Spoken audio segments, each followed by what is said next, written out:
Okay, so hello everyone, and welcome to this third Coastal Connections workshop, in which you'll be learning about engaging with communities and fostering intergenerational stewardship.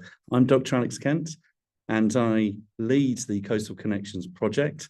It's a joint initiative between World Monuments Fund and English Heritage to build a global network for sharing knowledge, experience, and practical solutions amongst those who manage or care about coastal heritage. So World Monuments Fund is one of those leading global organizations in safeguarding the irreplaceable and mitigating against the effects of climate change, based in New York, with affiliate offices in many other countries, including the UK, where Coastal Connections is based. It's been involved in over 800 heritage conservation projects since it was founded in 1965. English Heritage is a charity that cares for over 400 sites and their collections in England, for the benefit of this and further future generations. So I can see that we're already letting in quite a few participants, and we need to get underway. We'll hear from our speakers shortly. We're always keen to know who we've got joining us. So by all means, feel free to call out in the chat, and we will see who we have tuning in with us today. Particularly if you manage a coastal heritage site, it'd be great to hear from you. And we should say also that if you haven't filled out our Coastal Connections survey, please do that as well. It only takes about 10, 15 minutes, but we get a huge amount from that because it helps to know more about the challenges facing coastal heritage sites worldwide, particularly. And it also helps us to understand how, with Coastal Connections, we can then help you, whether that be expanding the range and themes of workshops that we're offering, or also to develop some of the online resources that we're putting together as well. So we've had some responses already. We'd love to have some more.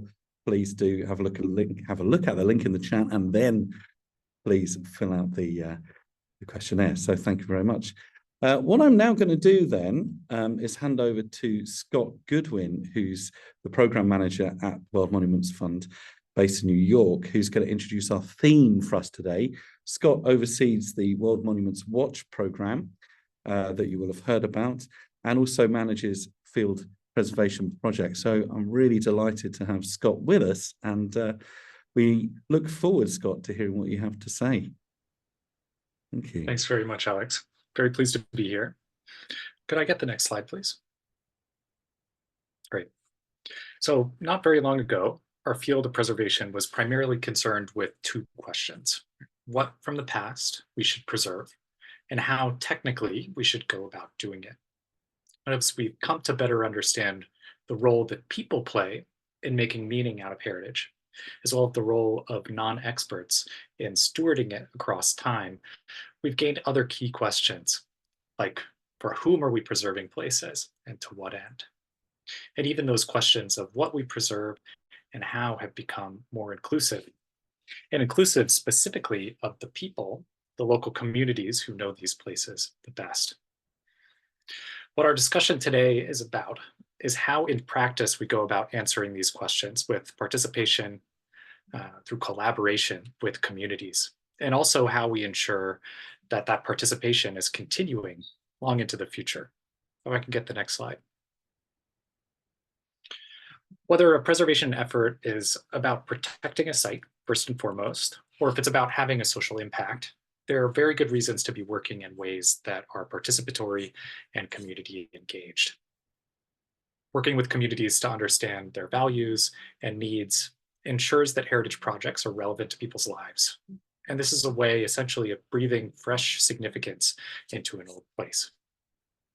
Local knowledge is also a factor. Communities know deeply about heritage places in their communities, often far beyond what's documented. And this can be a powerful resource for decision-making or otherwise. Moreover, engaging communities in the preservation process empowers them to act and see themselves reflected in the changes that are being made. And this can help foster a sense of shared responsibility. And finally, communities are never monolithic, as we know, and are always full of conflicting perspectives, but participation ultimately builds connections between people. And this is an asset both inside and outside of heritage projects. We can move to the next slide. How community engagement happens is always context specific, and we'll be hearing more from other speakers about their experiences in this arena, but I wanted to bring an example of a project that World Monuments Fund has taken on to start to get at some of these ideas that I just presented. Kesennuma is a historic coast town in northern Japan that was almost completely destroyed in 2011 by an earthquake and subsequent tsunami. Community recovery was the pressing need, and WMF stepped in where government's ability to take on local preservation was limited. Our first step as an organization, WMF there, was to help community leaders and property owners start their own local preservation organization, which would come to lead the project. Then together, we worked to identify several historic properties to restore. The sites that were chosen were community touchstones. So this included some multi-generational family businesses and other landmarks, which were meant to serve as symbols of continuity despite the disaster, and also become anchors of revitalization. Alongside the physical conservation works, restoration works that we undertook, we hosted all kinds of community events to encourage engagement and ultimately to inspire hope, actively involving people from all ages in the physical rebuilding process. What I think is telling about this case is that by seeing that there was a need that was tied to the social fabric, and then putting community at the center of the process, we were able to capture that deeper relevance that heritage has for people. It wasn't so much of a preservation model applied to the context, but an approach to doing preservation that was born out of that context.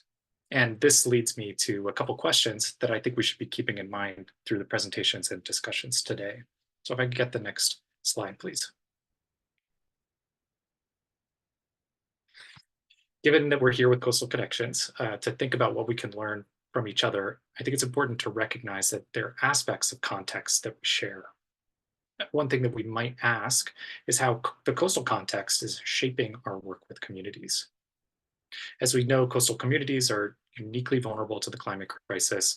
Perhaps more than other places, they're also facing accelerated changes, different scales of potential loss, the need to prioritize, and so on. So what kind of issues or challenges do we focus on when we're working with communities? And if I could get the next slide, please. On the other side of that same coin, though, we can ask, what possibilities do our coasts present for doing new and innovative kinds of work with communities?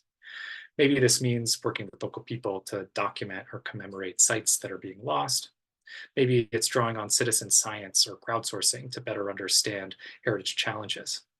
But ultimately, it's the dynamic situation that's on our coasts that present both those challenges and opportunities to how we're working on the ground with people to make decisions and promote action. I think these are questions that we'll continue to probe as we dig into the actual practices of community engagement that are being employed in projects. And it's something to keep in mind in our discussion that follows. So this has just been a quick introduction, hopefully a good departure point for what's to come. And Alex, I'll pass the microphone back to you. Great. Thanks very much indeed, Scott. Really, really inspiring and really good to have our thoughts and minds provoked already to think about how the coast itself is perhaps shaping how we respond, particularly when we engage with communities. So thank you very much indeed for that, giving us plenty to think about. So look, let's then crack straight on. We've got some fantastic speakers. We've got 4 talks and 5 speakers. So let me just introduce, and the first of these, Francesca Churchill-Zerilli, who's the project and strategy manager at Bude-Stratton Town Council. And she's going to tell us about the Compass Point project. She's got a strong background in strategic, innovative thinking and communication, which I think she will have had to have drawn on to make this project a success. So over to you, Francesca. We really look forward to hearing what you have to say. Thank you. Yeah, thank you, Alex. So just to talk about Compass Point project. It's something that has taken 4 years for the Town Council to undertake. Next slide, please.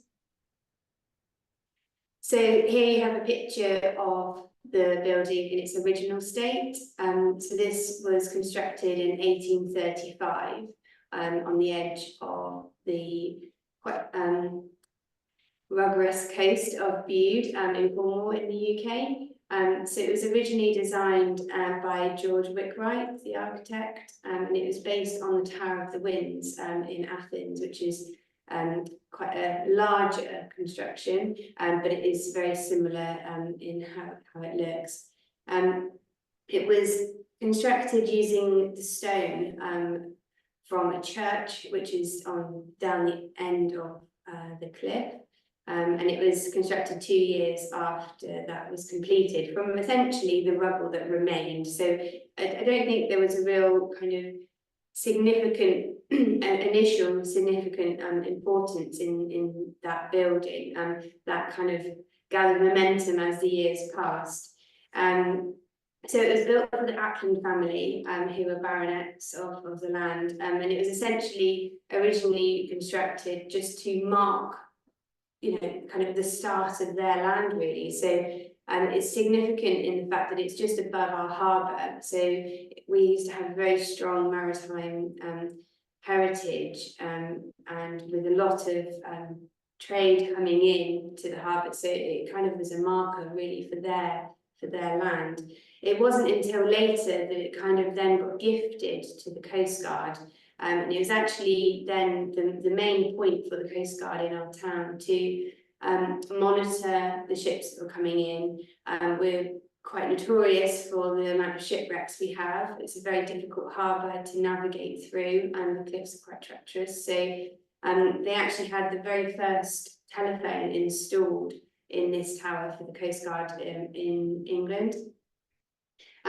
It was also then used by the RNLI actually as kind of a winch point to pull people out of shipwrecks from the rocks below. And that's kind of really how it developed into such a really significant building for our town. So that's just a bit about history. Thank you. Next slide, please. So this isn't the first time that we've actually had to move this building. So it was moved later in 1881, so not that long really in terms of kind of erosion time for the cliffs. And yeah, so it took a few years for them to rebuild it. It was only moved about 50 metres inland. We don't have a lot of history recorded actually for that time, so we don't know much about who undertook the move. All we know is that it was essentially moved purely on the basis that the cliff was eroding so rapidly below them that they didn't have any other choice. And obviously the significance for the Coast Guard using it was really important. So it was moved, and the land where the original tower once sat is long gone, and obviously doesn't exist anymore. And so 4 years ago, we started on the very ambitious task of trying to relocate it again. It was at that point only 2 metres from the edge of the cliff. We have lost some, probably about half a metre in that time. On average, at the moment, we're losing 1 metre of land per year here, which is much quicker than kind of records indicate has been the case. So we had a significant fall in 2017 where we lost a large proportion of the land around Compass Point. So there was kind of a race against time, really. And yeah, unfortunately, we had a year's delay. We were obviously in the midst of COVID whilst doing this as well. And we also had some very difficult constraints to overcome, because the land that the building actually is constructed on is a triple SI. So it's very protected, and it also is very well loved. So we've had, to do an awful lot of work in kind of communication with the public and managing those expectations for the land as well as the building. Yeah, next slide, please. Got about 5 minutes left. Thank you. Francesca. So this is a promotional video, which I hope is going to work for you all. So you can see kind of just there, I don't think it's going to work very well. So you can see there, this was 4 years ago, the building, and you can see how close it was. to the edge at that time. So yeah, we can move on to the next slide. So it's not yeah, so sorry about that. So just on that, so the promotional video was really important because it kind of kicked off our crowdfunding campaign. So thinking about what made the project's success, one of the key things was obviously its location. It's really visible from pretty much everywhere in the town and the area. We're quite a small community, so it's kind of really ingrained in kind of not only like our visual day-to-day life, but also that span of generations. So we have, like I said, we have very strong links, maritime links here. So for families kind of going through the generations are in a line, things tends to be kind of the next generation joins and it becomes a really prominent building for them, and it's used now, unfortunately, not by the Coast Guard. They obviously have much better communications in place, but it's still there as a very iconic memory of that times gone by.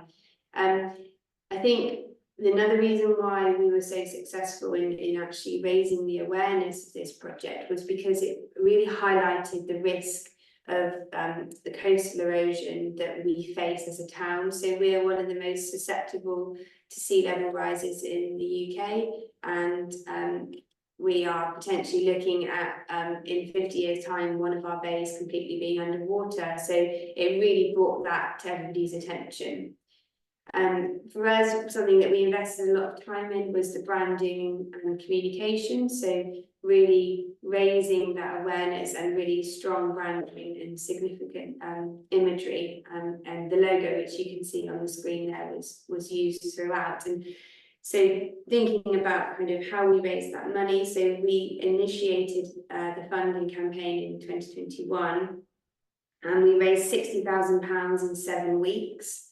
And a crowdfunding campaign, and that kind of really kicked everything off for us and snowballed kind of what funding applications and things we did from that point onwards. But I think that money was purely from our community in a very difficult time. Obviously it was in the midst of COVID, and yeah, I think it just really gave people hope that we were saving something that meant so much to everybody and bringing that heritage to life. Next slide, please. So the challenges. So unfortunately, some of the reasons why we've had to move the tower has also been some of the reasons for the challenges, particularly the weather. So we've experienced 11 storms in the year that we have been on site. Obviously, the location of the building is very complex. So not only is it triple SI, but it's also on the edge of a cliff. So health and safety constraints that we had to consider, and also kind of just the logistics of physically taking the building down piece by piece. We literally had to number it, every brick, and then rebuilding it. It was just, it's such a unique thing to do, and that there wasn't anything to kind of look to as a resource of how would you do this, or kind of looking back and historically how did they do it before. So we had to learn a lot as we went on. The building was very well constructed, so it did not want to come down, and we had some really difficult time dismantling it.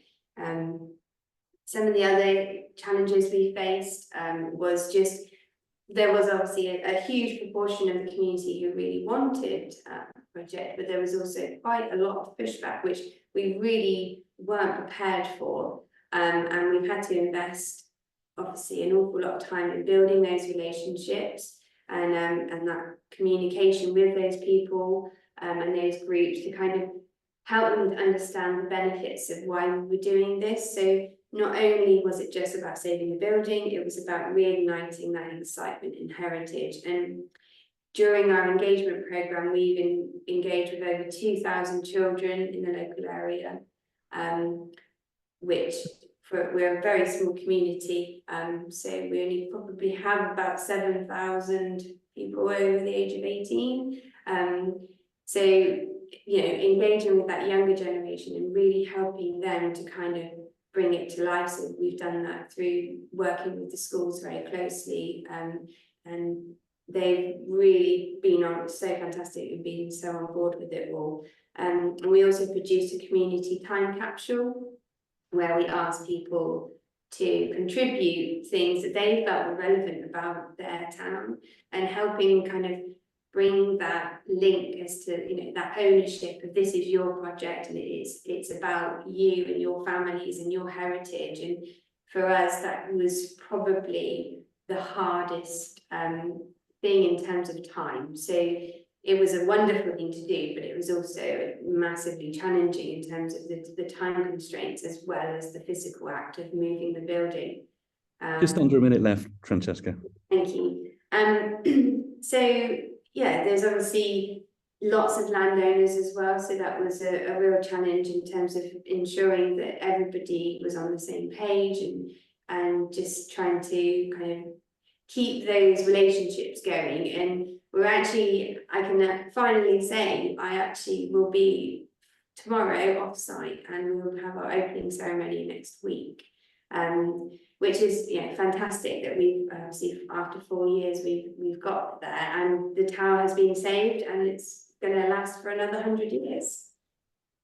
Thank you. So yeah, just a few key takeaways there on screen. Things I would really kind of think about if you're looking at a project like this is, yeah, just build a big team of experts, lots of strong imagery for your branding if you're going to do any public fundraising, and yeah, invest in time in the community it serves. And that's probably the most important thing, because it really pays off in that investment. Thanks so much, Francesca. That's really, really interesting. It's really great to know also that you have the opening next week on the 26th. So let's hope the weather stays good for you for that. Brilliant. Now, look, we're going to have questions at the end. So we need to move straight on to our speaker, Paul Vitty. So let's see if you're ready, Paul. Yeah, great. So Paul, you're the project and strategy manager. Sorry, no, you're not. You're an award-winning project director with a 20-year track record of delivering culture and community projects. And you used to run the Rejuvenate project, which we're going to hear about, and also the project that you're currently delivering called Stolen History. Now, the point here is that these projects aren't necessarily coastal, but there are brilliant lessons that we can learn from them, I think, from the engagement with young people that we can take forward for those coastal heritage sites that we are interested in. So, Paul, without further ado, let's move straight on to you. Thanks very much indeed. Heritage, because it's important or because it's a value, has no divine right to exist. Things that appear like they will exist forever, that are beautiful, that are special, be them buildings, be them stories, or art or artifacts, can disappear rapidly. Things that we think will last for 1,000 years and everyone will always appreciate can vanish quicker than we realize. There's no point us repairing buildings now for them to fall into disuse in 10 or 30 years' time. History survives when it remains relevant to our contemporary world. What is history or heritage? Be it a structure, a building, a port, socially or politically important. It's an important echo from our past. It's something that was once significant. So to ensure it remains, we have to ensure it remains significant in contemporary life. Buildings and ports had a purpose. We need to find their purpose for our modern world. So how we can entwine understanding the achievements in the past to achieving something now and in the future. How we can build connections to it in order to safeguard it.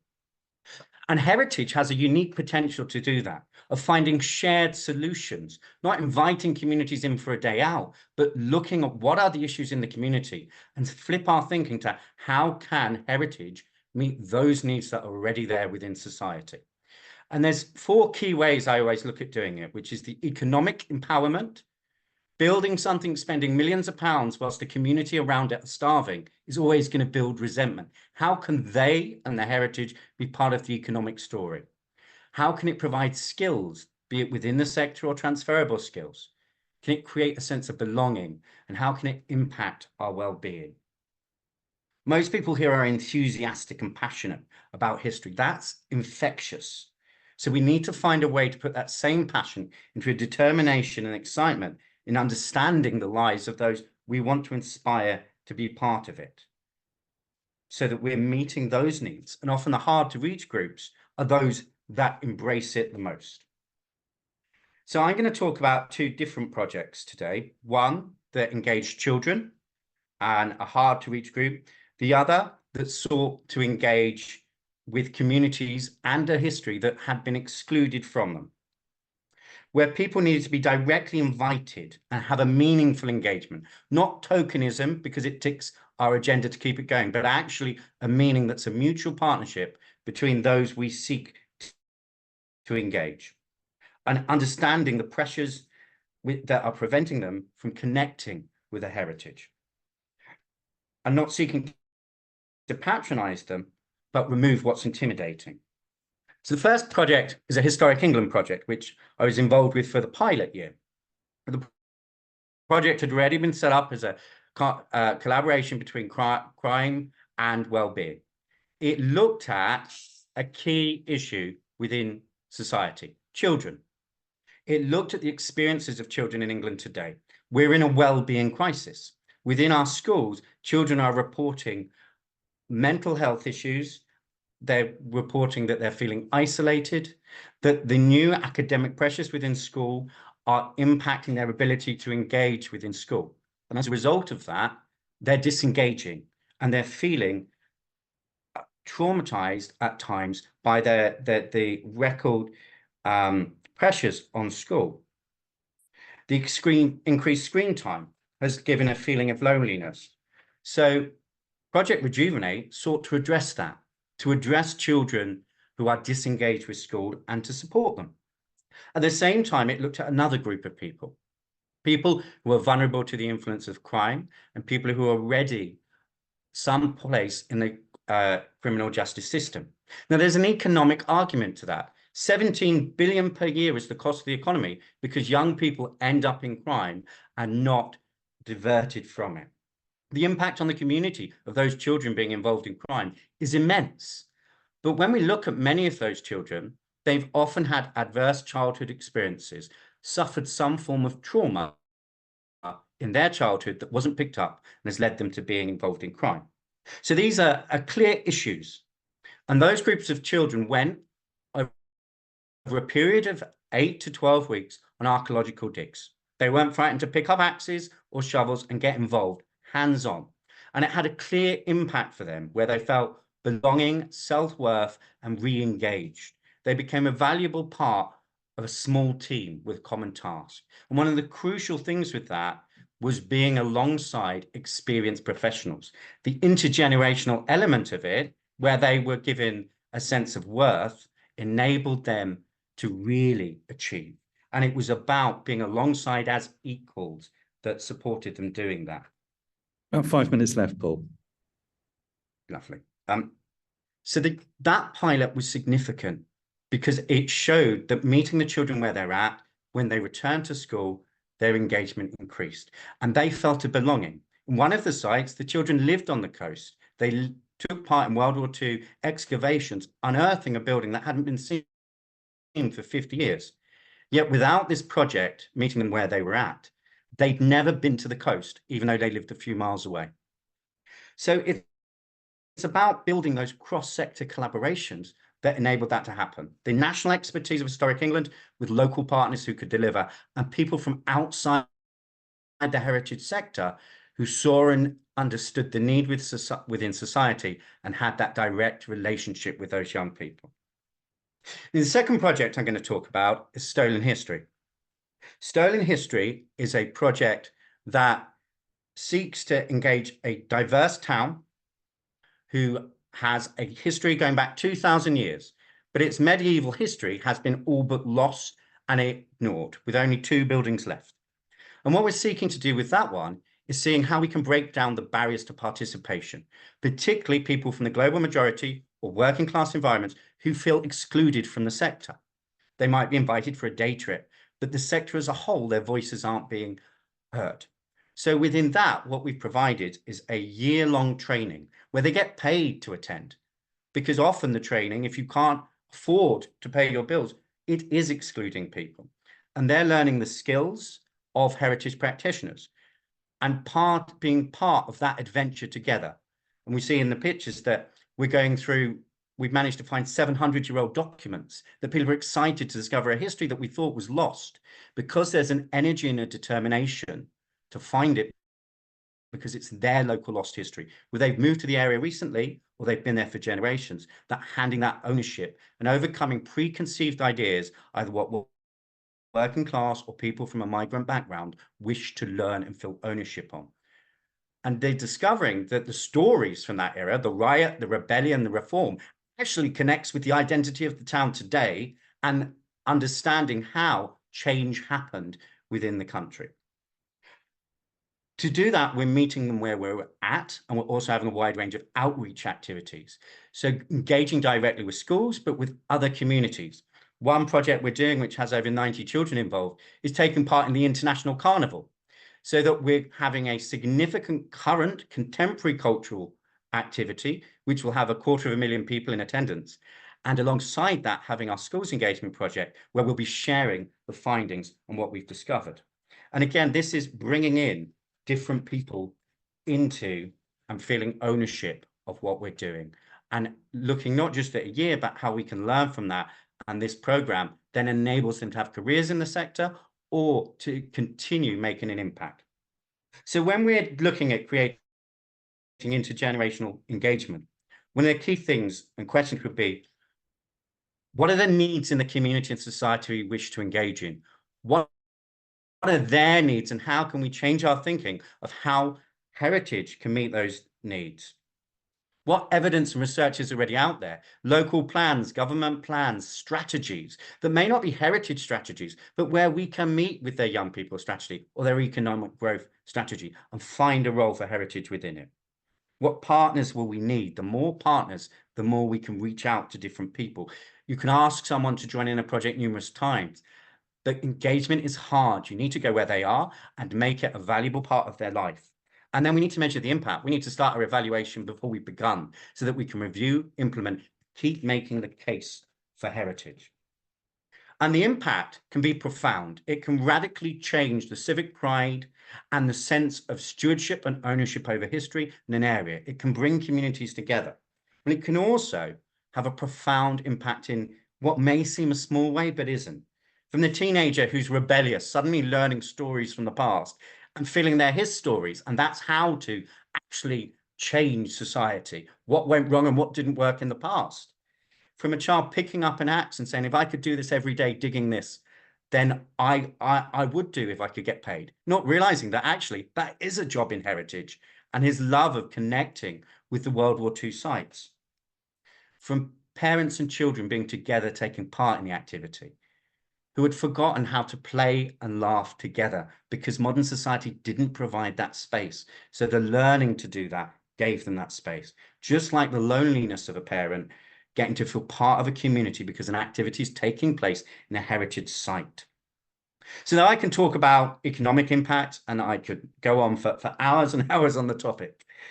I think the real thing to challenge ourselves on is, how can we use heritage and our mission within heritage to give people the opportunity to fulfill their potential and sustain their lives and give them a positive trajectory on their lives. And when we're able to make those connections, that then doesn't just sustain the heritage and the heritage sites, it turns the history of the past into the story of their future. Brilliant. Thank you very much indeed, Paul, for that very thought-provoking summary of all of the hard work you've been up to. Absolutely fascinating. I really look forward to hearing more about that. And again, you know, those of you, please do put questions in the chat there, and we'll put those at the end to our panelists, and then we will be able to address all the questions at once. Fantastic. So, right, let's move now then on to Mark Harrison. So, Mark, Director of Research for Timescapes Kent, which is what you're going to be talking about, which is a community archaeology group that undertakes research to develop the knowledge and understanding of the history of Whitstable and surrounding villages. You're also head of Heritage Crime for Historic England, and you had a long career in the police service. Well, I won't go into any more detail than that because the clock is ticking, but really glad to have you with us, Mark. And over to you. Look forward to hearing all about it. Thanks. Okay, video, please. We discovered the Tankerton Beach wreck initially in 1996, and she got covered up again, so we couldn't examine her anymore. But in 2017, with a team of archaeologists and with our volunteers, we did the first of 3 excavations. We know it's an Elizabethan wreck. It's a very large built vessel, heavily timbered. I first got involved with Timescapes through being a volunteer archivist. I've always been interested in history, and coming out here, getting very muddy and digging, I've learnt an awful lot. Volunteering on a project like this gives you a real sort of community spirit. It was a good social thing, it was a good learning experience, it was a good mental stimulation, and there was plenty of physical exercise as well. So that's me, community archaeologist. Next slide. And for the people of Kent, we're the nearest county to mainland Europe. Climate change is nothing new to us. Flooding is nothing new to us. Lots of our county is very flat and sits below sea level. So our main study area is at Sea Salter, and this is an area that's been engineered and over many, many centuries. And this marshland used to be tidal, but it's now fenced in by a sea wall. But what is underneath the surface is about 12,000 years of history and climate change data. Next slide. And over the years, with drainage works and maintenance, our ancestors have found evidence from the past. So the Anglo-Saxon boat that was found in 1970, and Tom Porter found a Roman dugout boat also in 1970. Next. And we also have some tantalizing submerged landscapes, and this is the enigmatic street at Tankerton. Next. And of course, with Alex on the call, I'm always nervous talking about maps, but this is one of the oldest maps that we've found. It dates to about 1520 and is describing how you would travel from the English Channel to a town called Faversham. And it's full of geographical data like sandbanks and fish traps, and it's showing us how this looked about 500 years ago. Next. And as cartography developed, then more and more features were added. And this was drawn in 1608, and it actually shows the boundaries of the oyster fisheries that were operating in the 17th century. And you can see that there's a huge area of salt marsh that has now gone. Next slide. And by the time we got to the Ordnance Survey in 1865, the detail was very advanced, and it showed us all the different types of fish trap techniques that were used by the Kentish people. Next slide. And this is what these structures look like. And we found evidence of these from as far back as the Roman period, and they were passed down from generation to generation. They were so effective, they were an ecological disaster zone, really. Next slide. And this is a view of that first aerial shot I showed you from a map drawn in about 1801. And again, you can see large areas of salt marsh on the southern side of the Thames estuary, which have now gone. Next slide. And we want to engage with people, so we use a variety of media techniques to actually tell our stories. This is a cartoon that was drawn by my friend Dave Chisholm. Next. And obviously with young people, getting them involved at a very early stage in the projects. Next. And of course, this is the scientific way of measuring a wreck. Volunteers, when we first found the wreck, getting the information back to Historic England so it could actually start the formal process. Next slide. And science goes with this. So this is Tim Allen actually looking at the peat layers that sit below the modern beach, and it shows us this area has been a salt marsh as far back as 2000 BC. Next slide. And this is what the Tankerton Beach wreck looked like after we'd excavated it. About 150 tons, built in 1531. Next slide. And this is the seaward side of the sea wall at Sea Salter. And you'll notice on the slide that I've put all the different ages. So it's a multi-phase site going back as far as the Paleolithic, Mesolithic, all the way through to modern day. And we find that these relic landscapes are now being uncovered at an alarming rate of knots due to the extreme heat that we experience during low tide. Next slide. And these are the types of vessels that are being uncovered almost on a daily basis. Next slide. And conflict archaeology at this part of Britain was heavily fortified during the Second World War. And we're now using the evidence of the hardened defence works to actually work out land loss. Next slide. This is a project we did on Nelson, which came out of this research. This is a drawing by our artist Ellie Beer. It was her first commission after graduating from university. Next slide. And here is one of the defence works that was constructed. This is a steel fence that they actually put round almost the entirety of Kent. Next slide. And again, Dave Chisholm and I put this together as an archaeological drawing. This is actually 13 feet long. So what's that in meters? About 4 meters long. And we've called it the Whitstable Tapestry in deference to the Bayeux Tapestry, drawn by William Duke of Normandy. Next slide. And this is my last slide. And this is showing that our area of Britain has gone through numerous climate changes. But what is different this time is this is very much driven by human activity.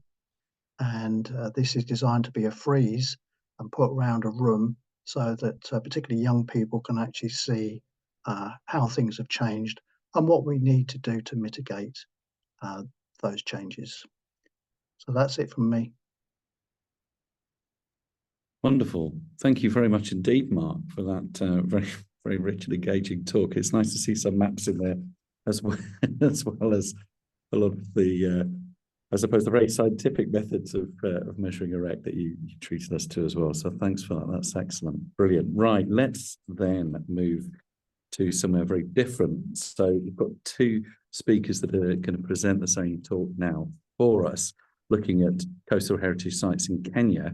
Espéra Donouvossi, first of all, he's got over 15 years of experience working in the African cultural sector, but now a PhD candidate at the University of Cape Coast in Ghana and the University of Hildesheim in Germany. And he'll be joined by Mohammed Mwenje, who has completed his basic training in building engineering in 1994 and attended a number of specialised courses in urban and building conservation and material science. So we really look forward to what you both have to say. And just another plug, please, to those of you that want to write questions, please ask those and post them in the chat, and then we will deal with them at the end. Thanks very much indeed. So Espéra and Mohammed, over to you. Thank you. Thank you. For so many years, the community, which is known as an international heritage community, has always been developing strategies, tools, and knowledge to protect heritage. Therefore, by doing so, we be importing knowledge which sometimes is not applicable to the local community, to local context. And we tend to forget the role of local community.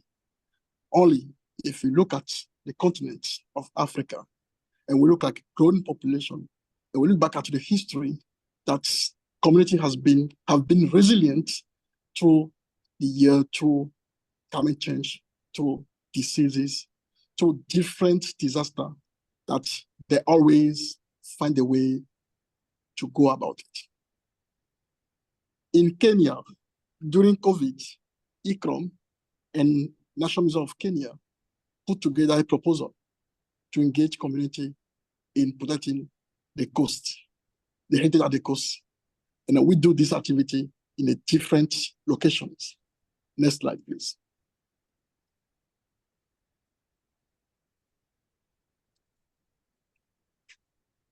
Climate action in disaster risk management for cultural heritage sites along the coast of Kenya is a joint initiative between National Museum of Kenya and ICCROM with a support from British Council. And the project was designed as a pilot to address potential threats arising from climate change and related to disaster to some of the most vulnerable sites on the coast of Kenya. Therefore, we work on 4 sites: Juma, Lamu, National Monument, Seal Fort and Associated Monuments, Shimoni Slave Caves, and Cultural Landscape, and Congo Mosque Heritage Sites. Next slide.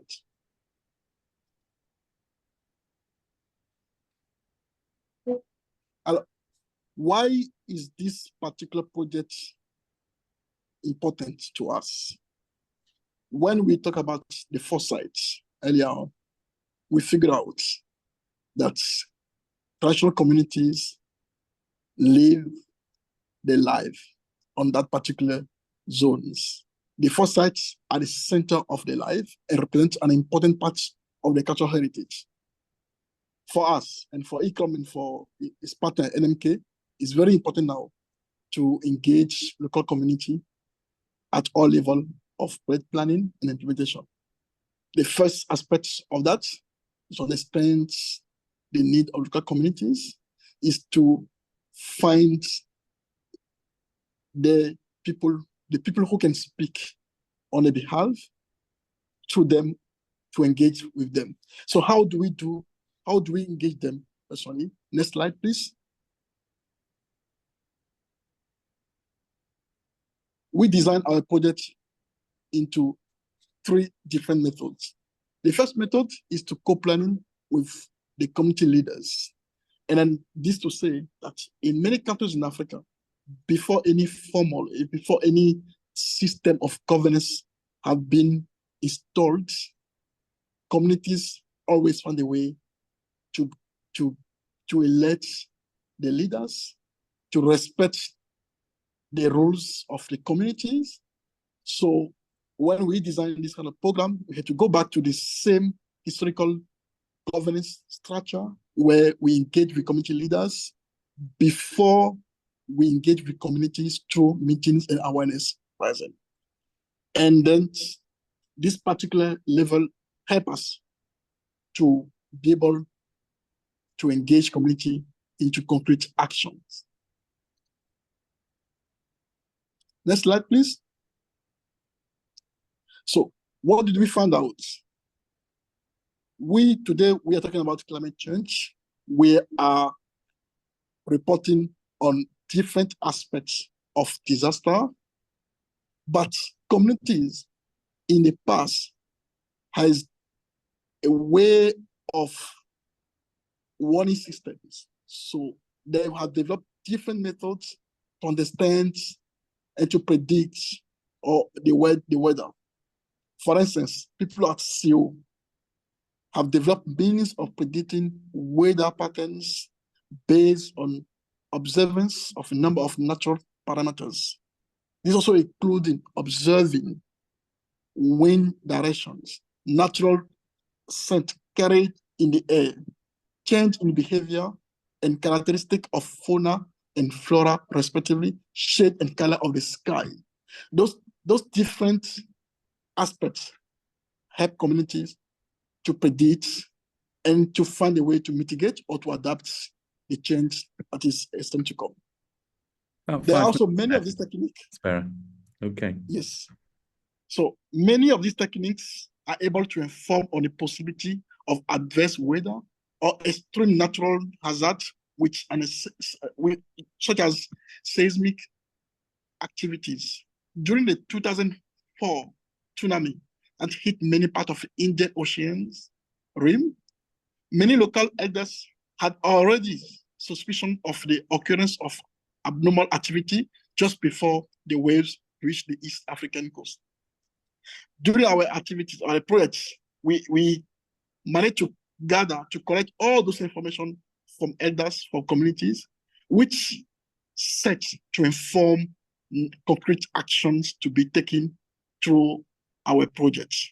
And I leave my colleague, Mohammed Mwenje, to explain to us what are the concrete action and how do we engage community. Thank you. Thank you, Espéra. Next slide, please. This particular project actually put the community as a very important asset for heritage sites along the coast. And most of the communities, unfortunately, they don't even know what they know, simply because most of that knowledge was never learned in a classroom. But certainly what we discovered that it's very, very critical information, and it just required to be articulated in a more appropriate way to make a better contribution to the overall management of the sites. So towards that course, we actually just conducted training programs for them, which included basic mapping to identify the values of the site and which specific attributes carried these values, and also engage them on how they perceive this site. What do they think was important from their own perspective, rather than just from the perspective of the practitioners. And out of this information, it was very, very useful towards development of two of the important publications that came out of the project. One of them is that each site developed a heritage climate action and disaster risk management plan for each site, and also a manual that would be possibly adapted to any other site was also developed in collaboration with the local community. Next slide, please.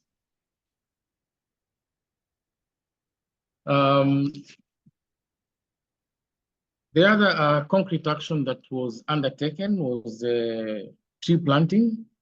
Tree planting comes in as a natural mechanism to mitigate so many of these challenges. We were able to realize that most of the sites were actually affected by shoreline erosion, and the replanting of mangroves and other appropriate trees would reduce that sea line action. So we engaged the community in first of all, trying to identify which were the indigenous species within these regions, and also information on how they could be regenerated.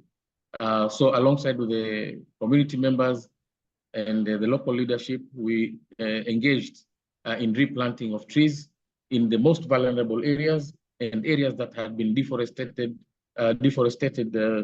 by illegal harvesting of logs and things like that. Next slide, please. Just under a minute left, Mohammed, okay? Okay. The other thing was to engage the local elders in terms of making decisions. We just realized that they had a huge amount of information that would then be utilized in trying to find appropriate solutions, especially in a village called Kolsi, which was it's a fantastic village with a Omani fort, and which was the high tide was rising gradually over the years. So we engaged them, and it was able for them to provide us with very, very critical information in making the decisions. Next slide.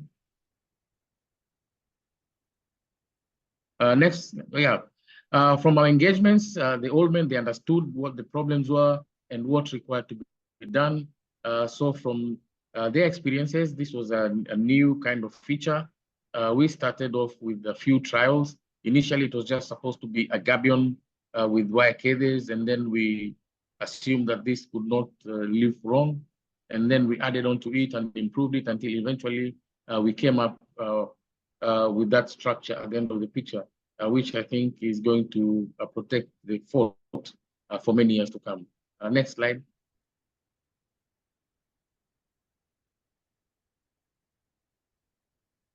In general, from all the activities that we were able to do with the community, number one is that most of the exercises, especially the tree planting exercise, gave us an opportunity for young people to work alongside the old people, and also women to work alongside men, thereby effectively crossing the gender and the generational barriers in one activity. And it was very, very successful. We were able to get the young people talking to the old people, and also the women who have always been shying away from these activities are providing very critical information, which they have picked from their grandfathers. And what we realize that women always stay at home, and these are the people who stay with the old people, and they receive much more information informally from the older generation. By and large, is that the community really appreciated the consequences of what was happening as a result of human activity. For example, the encroaching high tide, which is directly related to clearing of mangroves. And of course, they were also able to appreciate the impact that is happening onto the cultural heritage site. For example, these ancient grave sites are now actually below the high water mark. And if something would not have been done, of course, they would have all have been lost. Lastly, they actually, owing from seeing from that collaboration, they just requested that if we could be able to link them with more institutions that could support a lot more activities towards the conservation of this particular heritage site. Next slide, please. Thank you very much. I hope we were able to cover all the information. That's excellent. Thank you so much indeed, Espéra and Mohammed. That was absolutely fantastic. It's great as well to hear so many different solutions. So let's now move to some questions. We have just a few minutes. I want to make sure that we've got ample time for discussion, because that is a really useful part of these workshops. And what we'll do now is just take a couple of questions before we then go into our discussion times. So I'll just see who we've got here. So I realise that I think this has been answered in the chat, but in any case, John has asked, what town was stolen history set in? This is to Paul Vitty, and Paul has replied to say that its current focus is Luton in England. Paul, did you want to expand on that a little bit? I don't know if it was just Luton or anywhere else. Yeah, so it's currently based in Luton and the surrounding areas, which is an area that's very has a lot of diverse and different communities in, and it's an area that traditionally the heritage pre-industrial revolution isn't looked at all. So that's one of the reasons we also based it there in that area, because it's finding a period that's been very neglected in the area, as well as being a town that is really reflective of diverse communities. Yeah, excellent. No, thanks for providing that really good extra detail. That's excellent. So while we're waiting, if anyone else has a question to put in, there's one here to Francesca. So yes, to Francesca, before deciding to move the building, were options for allowing loss to occur discussed with the community? If moving had not been feasible, what would have been the next best, most preferred option? Did you discuss replication, memorialization, and so on? Excellent question. Francesca, did you catch that? This is from Kathy Daly. Yeah, thank you. So yeah, there was an enormous amount of discussion before we decided to undertake the project. We held community workshops, and they were really well attended actually. And that was something that we did throughout the project for various stages where decisions had to be made. But in terms of kind of beforehand, we basically asked the community, is this something that you want us to save? So the town council don't actually own the building. It's actually privately owned, and then it's then leased to county council. So it was actually nothing really that we could do just kind of without that consultation. So thinking about kind of allowing the loss, yeah, I think it was very much something that it was very powerful that was not what people wanted.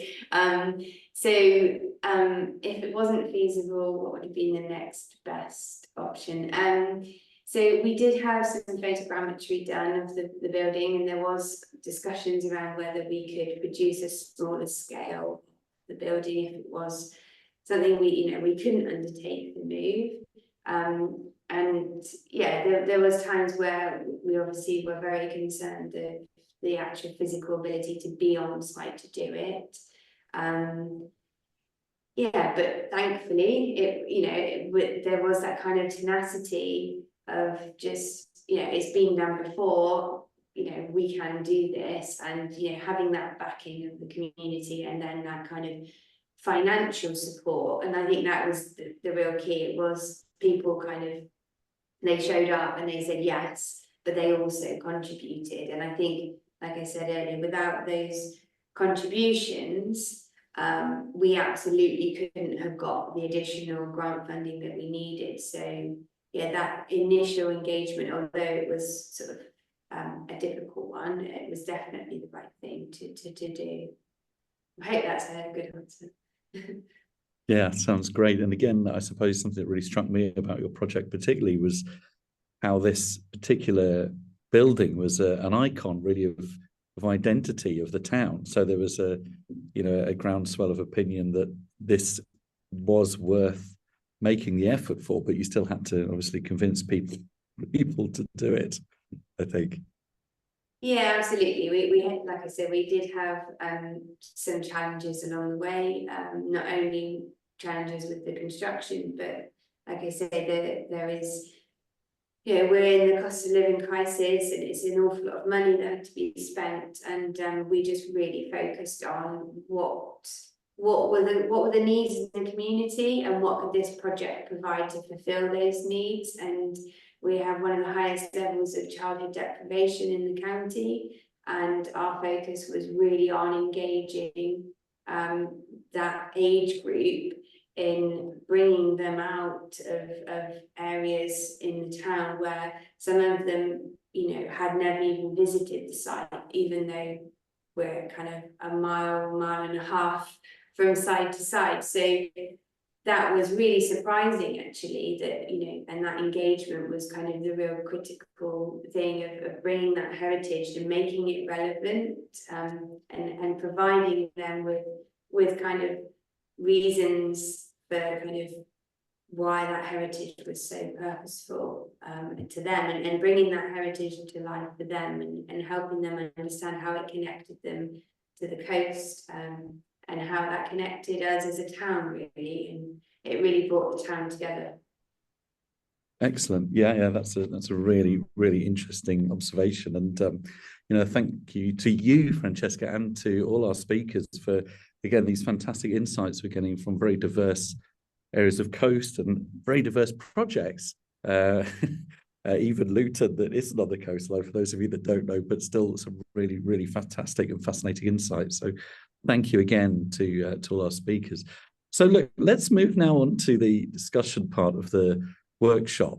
And just to explain a little bit how this works if you're not familiar with it, because this is where we really get to hear what you have to say, particularly if you're a site manager or someone who cares for a particular coastal heritage site. What we'll do now is divide up the participants, up to different groups for discussion. So you'll be sent to a breakout room to have a chat about these two questions that we're going to pose to you, and then feedback. Now, the way that works, again, looking at this, is that what we would suggest is if you, once you get into the breakout room, can find someone to feed back to the group at the end, that would be brilliant. And if you could also find someone to take notes, that would be really good, because we really want to capture some of these contributions, and well, all of these contributions, all of the experiences that you have,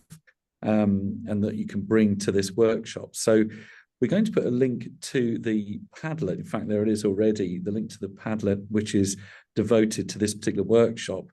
And there are some instructions there. Effectively, those of you that are taking notes, if you want to add some of the notes just by pressing the plus button, the icon, then that will enable you to contribute to that Padlet. But these are the questions then. What are your experiences of engaging with communities with regard to coastal climate change? And those could be good experiences, they could be bad experiences. It's Coastal Connections is about practical solutions, but it is also about being really honest about the experiences that we have, because then we can grow and learn from them, I think, more effectively.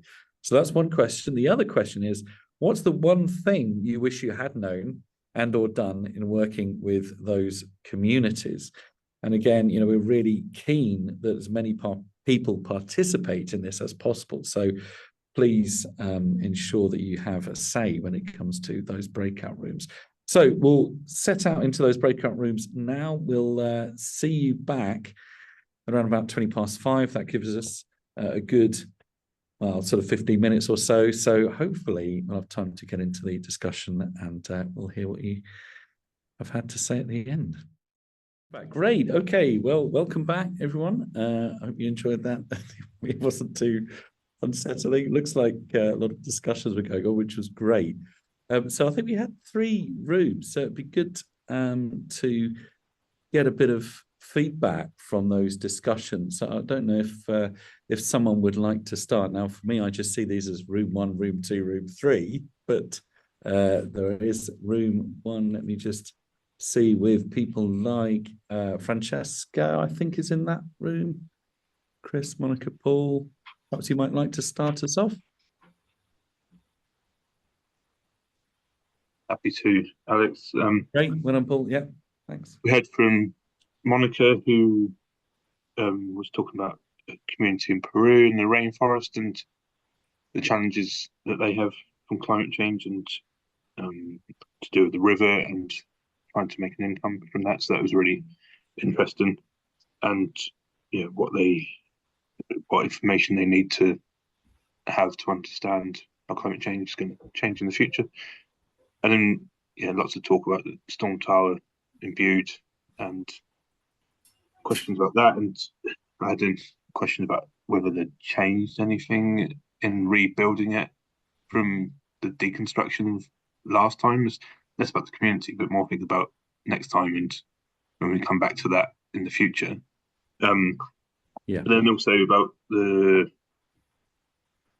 in talking to the community and engagement with them, and those which had who weren't as supportive, whether there was any kind of audience information on the type of communities which were less supportive and how we can build that support in the future. And there's very local specific issues there with lots of people to move away. So did you get a sense, was there any kind of commonality, let's say, in the things that people wish they'd known or done in working with the communities that worked with? Anything there that you thought was not off the top of my head? Sorry, not off the top of my head. Not the top. Okay, right, yeah. Okay, fine. It'll be interesting to see if that emerges as we go through this. So thanks, Paul. That's great. Should we go to room 2, which is Amira, John, Paul, Sam, and Stuart? Some good feedback. I think it's me. Okay, John. And inevitably, we didn't answer the questions, but we answered some very interesting questions instead. Great. So, and they're all relevant. So, Sam Scriven, who is from the Jurassic Coast, the World Heritage Site on the southern coast of England, which is a World Heritage Site based on its natural environment, the geology in particular. That was really interesting because the starting point is for geological processes to let those processes run their course. So the way you manage it is to do that. So the historic element of it and the living communities element of it are potentially in conflict with that. And I think there's that kind of forgive me, Sam, you can chip in as well. But essentially this idea that you can use heritage as a prompt for the conversation to talk about how change happens in this environment. So that was really interesting. We also talked about something which was brought up at the very beginning by Paul Vitty, which is this idea that when you're talking to communities or with communities, you can think of heritage as the means rather than the end. So it's the vehicle through which the conversation can happen, and that conversation can be about how you improve your livelihood or how you learn new skills. But heritage isn't which it might be for us the natural end point. Heritage is just the vehicle. So that was fascinating. We also picked up on the conversation from Espéra Mohammed about the knowledge of elders and the traditional knowledge, which we thought was a really interesting angle into this, and trying to think, how does that apply to the UK? And in particular, we felt, one of the themes that came up was that it applies largely through oral histories, the histories of, say, working class people, which might already contain the information that you're after, or historical examples of the information that you're after. And then the final thing I'll just mention is we also had a bit of a conversation around, we tend to divide up our world. So again, heritage world, natural world, social world. And yet, if you live in coastal communities, you don't make that division. You're just looking at your community, which is on the coast. So it's again, how do you acknowledge that and have that as part of the way in which you work? And then that led into a conversation about how we in the past, people seem to have accepted change and living with change. So we've taken change out of the story, and we need to put that back. Thank you. Very good. Thank you, John. That was a very thorough summary of a lot of the interesting topics you'd covered. Okay, so room 3 then. So we have Kathy Daly, Grace, Ian, Jesse, Mark, Robin, Scott. If anyone... And I'll take the presentation here. I think, John, I heard a cat meow at the end of your talk there for a second. I don't know if that came from I think I blame Rob. It's his cat. Okay. Some really interesting conversations in room 3. The first one had to do with community engagement taking time, but also often these coastal processes happening at a really rapid pace, something that requires a rapid response and the tension that's there. We heard from Jesse Herford, who works in coastal archaeology, Maori archaeology in New Zealand, where coastal erosion has been oftentimes turning up burials that require this sort of urgent response. And faced with urgency, this idea of being proactive and understanding communities and stakeholders becomes very important. Another conversation that happened, Rob Woodside pointed out that oftentimes, especially in remote sites, it's not so clear who the community is. And in doing the work of reaching out, you might identify communities, as sort of multiple publics, that surprise you. Leading from that, we started talking a bit about something interesting in terms of, once you know who your communities are, where do you start? Is there a way for prioritizing? We talked a little bit about community mapping and how that might play in, but questions about knowing where to begin once you have an understanding of the landscape towards community engagement. A couple other things coming up around, Mark Harrison raised an interesting point that hard to reach communities is sort of a term that he doesn't like to use, that it's really a matter of putting in the effort. And oftentimes there's a lot of effort that goes into putting together a meaningful community-based project. So I think that's the broad overview of what we talked about there.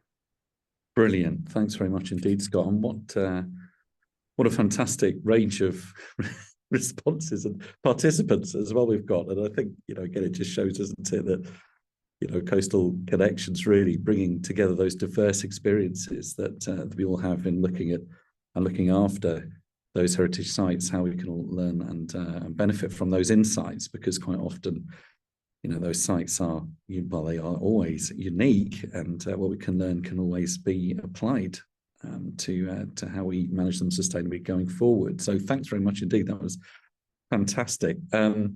Just thinking about one of the outputs again, and what we're wanting to do for Coastal Connections going forward is the recording from this session, from this workshop, and the speaker's slides. We'll make those available as soon as we can. And also, as well as that, we have the outputs, which are the fact sheets as well that we're working on. And those are where we focus on specific case studies. Again, here's an example from Hurst Castle, and others are in production from the last few workshops that we've had. So we'll make these available as well. And these are going to be one of the key resources that the project will offer, because quite often if we're wanting to find out what the key challenges are, the solutions, the significance, some of the processes as well associated with each of these sites, then I think that's very, very important to bear in mind how we can fill that gap and to make these an educational resource as well as a resource for policymakers and those involved in Coastal Connections in the wider network as well. So that's something that we'll be creating with the speakers going forward from these workshops. And again, those will be made available on our website, which would be fantastic, hopefully for many, many people. And just also maybe to make the point plugging on that we have the next in our series of Coastal Connections, the workshops that we see here in the flyer. So you see where we are at the moment. We're at Communities and Intergenerational Stewardship. So we have this one. We've also got quite a few coming up now. So mapping, modelling and monitoring, that will be our April workshop, and that will draw upon, again, some experience from around the world, particularly mapping techniques and preservation by record, that sort of thing. Places including Oman and also hopefully Belgium and the Antarctic, as well as the Dominican Republic. So again, we'll have a broad spread of insights that we'll gain from that. Then we'll focus on reimagining loss and what that means. Sometimes, again, the question of letting heritage go and whether we need to revisit our language of loss. That's something we'll cover then. Storytelling with Indigenous intangible heritage, that will be in June.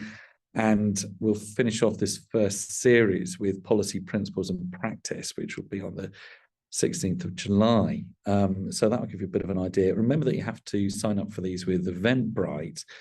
But what I would also want to say, obviously, at this stage, is to thank you all for coming. And I hope you've really enjoyed it and got a good deal out of it. And really thanks again for taking part, all of our speakers, and taking the time to share their expertise with us. And obviously those of you that joined us for the workshops, for the discussions right at the end. That was also really beneficial as well. So fantastic. We'll see you next time when we're looking at mapping, modelling and monitoring on the 24th of April. So until then, take care and all the best. Bye-bye.